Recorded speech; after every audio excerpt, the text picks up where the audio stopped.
असांजा बाबा भगत राम साहिब जन चवंदा कि अगर कोई बस एक पंक्ति समझी वने सत्संग जी, ॿियो कुछ न अचे न।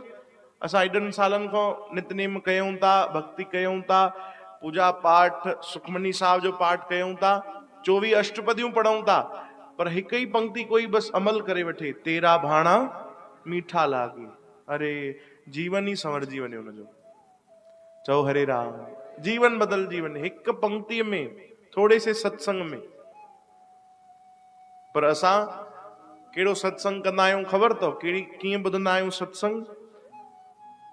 जेॾी महिल असां सत्संग में वेठा हूंदा आहियूं त पोइ ॾाढा सुठा सुठा वीचार ईंदा आहिनि ॿुधी करे कि अरे बस भैया हाणे त जीवन बदिलणो आहे, हाणे त सच्चाईअ जे मार्ग ते हलणो आहे, हाणे त बस केवल भक्ति कंदासीं, दुनियादारी वधीक ध्यान न ॾींदासीं, भजन कंदासीं भैया। वैराग अची वेंदो आहे सत्संग में, बस हितां ॿाहिरि निकिरो वो वैराग भी 9-11।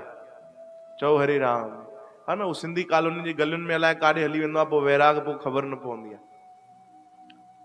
इते वेठी वेठी त ॾाढा वॾा वॾा असां फैसला, ॾाढा ऊंचा ऊंचा वीचार करे वठंदा आहियूं, पर ॿाहिरि निकिरण खां पोइ ओड़ा जा ओड़ा ई थी वेंदा आहियूं। चओ हरे राम।